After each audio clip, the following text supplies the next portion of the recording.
Bienvenue dans cette partie de la formation. Cette fois-ci, nous allons tout simplement remplir toutes nos tables avec des données fausses pour pouvoir disposer voilà, une bonne quantité de données avec lesquelles on pourra travailler. Donc, si vous me permettez, on va créer rapidement ici un petit fichier qui va s'appeler par exemple loader.py. Donc, ce sera un script comme le script qu'on a ici en manage.py ici. Donc, ce sera un script comme ceci. Et puis après, à l'intérieur, on pourra tout simplement faire tout ce qu'on a envie de faire. Donc, je peux directement prendre le contenu ici. Je peux copier ça et puis nous allons tout simplement ici en faire les ajustements nécessaires. Ce qui est important de noter, c'est que quand vous avez envie ici de faire un script qui va s'exécuter et prendre en compte l'environnement de votre projet Django, il faudra tout simplement ajouter au minimum cette ligne-là. Donc cette ligne a besoin de l'import de OS, voilà, et puis l'import de système là. Alors l'import de système, je crois que ça a été utilisé après, voilà, pour récupérer les arguments. Nous, on n'aura pas besoin d'utiliser d'arguments, donc de ce point de vue, on n'aura pas vraiment besoin de ce système-là. Donc ça, je peux retirer.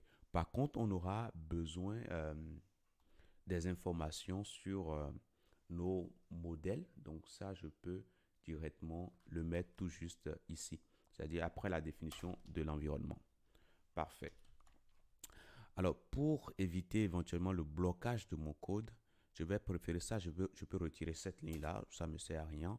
Donc, je vais ramener mes imports directement à l'intérieur ici. Voilà, parfait. Donc, ça me permettra. Donc, ici, s'il y a une erreur, bon, je mettrai ici exception. S'il y a une exception qui est levée, en ce moment-là, je peux simplement retourner sur la sortie standard l'exception, tout simplement. Donc, je peux faire ici un print de error. Et puis là, je mettrai deux points et je vais concaténer avec, voilà, l'erreur que j'ai récupérée. Alors, je vais prendre un nom, par exemple, erreur comme ça. Parfait. S'il y a une erreur, je l'affiche. Parfait. Maintenant, qu'est-ce que j'ai à faire? En gros, j'ai envie de générer des données fictives pour toutes les tables que j'ai au niveau de ma base de données. Donc, je vais utiliser une librairie qui sert à cela. Donc, on peut rapidement aller au niveau de notre navigateur et puis nous irons sur le gestionnaire de dépendance PyPy. Donc, on mettra ici pypy.org. Alors, on va y arriver. Voilà, pypy.org. Et là, lorsqu'on va dessus, nous voilà ici. Donc, on pourra rechercher un paquet qui s'appelle Faker. Donc, je lance et là, ça me retrouve le paquet. Actuellement, au moment où je suis en train de faire l'enregistrement, on est à la version 22. Peut-être que vous verrez version 23, 24, bref, une version plus récente. Donc, voilà. Donc, on pourra lire un tout petit peu aussi la description. Donc, voilà. Globalement, ça va nous permettre de générer des données aléatoires, comme par exemple le nom d'une personne, tu vois, comme par exemple son adresse, comme par exemple du test. Voilà. Donc, ça, c'est bien. Donc, nous, c'est ce qu'il nous faut. Donc, on pourra simplement procéder à son installation. Et voilà la procédure pour l'installer. Donc, nous allons prendre ça et une fois qu'on revient au niveau de notre projet ici, on pourra ouvrir notre terminal dans notre projet, bien sûr, et nous allons lancer l'installation. On pourra revenir ici. Donc, une fois que c'est installé, il va falloir l'importer comme ceci au sein de notre projet. Donc, c'est ce que nous allons faire. Donc, on attend tout juste un peu pour que l'installation se fasse correctement d'abord. Et après, nous allons commencer par faire son import ici. Donc là, c'est bon. Je vais juste mettre l'import là. Après cela, je peux initialiser une variable fake. Et c'est sur cette variable fake maintenant que je pourrai après utiliser les méthodes pour accéder à des données fictives. Donc ici, je déclare ici fake. Et là, c'est super. Maintenant, ce qui me reste à faire, je vais commencer déjà par créer des utilisateurs. Donc du coup, pour créer des utilisateurs, j'ai ce user là. Donc, je peux aller voir rapidement sa définition. Donc, je vois que c'est une classe qui hérite de abstract user. Je peux aller dedans ici. Et là, je constate tout simplement que il y a des attributs hein, comme username, comme first name, last name, email, etc., etc. Donc, je peux alors hein, créer un user en fournissant tout simplement ces informations, si j'en ai bien sûr. Donc, du coup, je peux revenir ici. Donc, maintenant, nous allons commencer. Donc, je vais créer rapidement une petite fonction def. Et cette fonction va s'appeler create users. Users. Donc, ça nous permettra de créer des utilisateurs. Et là, on pourra indiquer en paramètre ici max. Donc, le nombre d'utilisateurs qu'on veut créer. On peut dire par exemple que par défaut, ce sera 5. Et à l'intérieur, on pourra commencer par le faire. On peut rapidement faire une boucle for pour parcourir les séquences allant de 0 jusqu'au max qu'on a précisé. Donc, range de max. Parfait. Donc, à chaque fois, qu'est-ce que nous allons faire? À chaque fois, nous allons prendre user.object. Voilà. Donc, object va nous permettre de manipuler notre modèle. Et on peut utiliser, par exemple, create. Create. Et là, on pourra définir les informations qui sont attendues.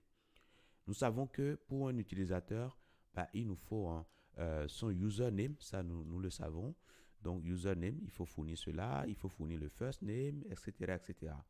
Alors, blank true, ici, ça veut dire que on peut ne pas donner de valeur, ok? C'est pas obligatoire. Là aussi, blank true, c'est pas obligatoire. Là aussi, voilà.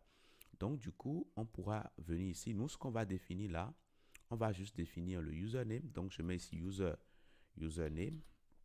Et on pourra prendre ici fake.username. Voilà. Il y a une méthode comme ceci. Hein, donc, je n'invente rien. Vous pouvez aller lire tout simplement la documentation. Voilà, pour mieux savoir. Après ça, nous avons également l'email. Bon, je vais définir d'abord le first name. First. Alors, je mets d'abord le email. Email qui sera égal à fake.email. Comme ceci. Alors, le first name, je pense que ici également, alors le name, ça nous récupère en tout. Hein, donc, je vois si nous avons first name ici. CTRL F, first name. Voilà, il y a le first name également qu'on peut récupérer. Donc, ça, c'est parfait. Donc, on pourra l'utiliser également. Donc, je vais revenir ici et je vais mettre ici first name. Et je vais mettre par exemple fake.firstname. Alors là, vous ne voyez plus rien. Fake.firstname. Alors je vais faire des retours à la ligne pour que vous puissiez bien voir. Donc on a le username, on a le first name, on a le email, c'est parfait. Et puis on peut avoir également le last name, ça ne fera pas de mal. Last name. Donc ici j'aurai ici last. Alors qu'est-ce que je fais là? Plutôt last name. Voilà un tout petit peu comment on fait les choses. Donc là, c'est bon. Ça veut dire qu'on va exécuter ce for-là 5 fois au cas où on ne donne pas de paramètres. Mais si on nous donnait cela, on nous donnait 10, on va générer, on va rentrer ici 10 fois. Et chaque fois, nous allons créer tout simplement un user. Parfait. Ça nous permet de remplir notre base de données. Après ça, nous allons penser aux catégories. Donc, je peux dupliquer ceci et je vais mettre ici create categories. Categories. Comme ça. Et là, encore, ici, ce sera maintenant catégorie que nous avons pris le soin d'importer ici. Donc, c'est super. Et du coup, là, on aura juste à définir le name de notre catégorie. Donc, le name, on va mettre tout simplement fake word. Voilà. Word pour récupérer un mot. Mais je pense que c'est paragraphe ou plutôt ouais, on peut regarder Word ici, tout simplement. Word, parfait. Après le Word, on peut cliquer dessus en appuyant sur Shift pour aller voir comment ça s'utilise, hein, tout simplement. Donc voilà. Donc je peux continuer. J'ai besoin de la description également. Donc je peux alors aller ici. Je vais faire quelques indentations et je peux retirer. Alors ça, je retire tout ça. Nous aurons la description. Donc là, je peux mettre ici description. Description. Voilà. Et ici, on pourra préciser ici alors ici pour la description, on peut utiliser sentence. Sentence va nous permettre d'avoir sentence, une phrase. Voilà. Donc on peut rapidement rechercher dans la documentation un sentence. Ici, voilà, on peut indiquer le nombre de mots que nous voulons, hein. Voilà. Donc ça c'est bon, je descends ici, voilà. Donc quand on l'utilise comme ceci, ben, ça nous génère tout simplement, voilà. Après ici on peut indiquer, hein, voilà, une liste de mots qu'on veut avoir, enfin, qui va nous permettre de créer, hein, tout simplement la phrase, voilà, on peut donner tout ça. Mais nous on va simplement mettre sentence et c'est tout. Donc ça c'est bon. Et catégorie c'est fait, donc on aura maintenant les tags, donc je mettrai ici tags au pluriel comme ça. Donc ici, on aura ici tag. Très bien. Donc là, on aura le name et puis on aura également, hein, la description. Maintenant, ça nous reste la création des posts. Donc je peux ramener ça ici. Je mettrai create post. Alors, les posts, on va en créer beaucoup. Donc, je peux mettre par défaut ici, je dirais qu'on va créer au minimum 50. Et puis, ici, qu'est-ce que je vais faire? Bon, au maximum 50, ça c'est bien. Et du coup, qu'est-ce qu'on va mettre là? Bon, ce sera ici post. Voilà. Et là, maintenant, on va commencer par définir ce qu'il nous faut. Je vais vous laisser me créer ce post-là. Sachez que sur ce post, nous avons des relations. Vous vous rappelez bien, relations pour auteur, nous avons pour catégorie, nous en avons pour tag. Donc vraiment, je vous laisse me faire ce boulot-là. Dans la prochaine partie, ben, nous allons corriger. Je vous dis merci et à tout de suite.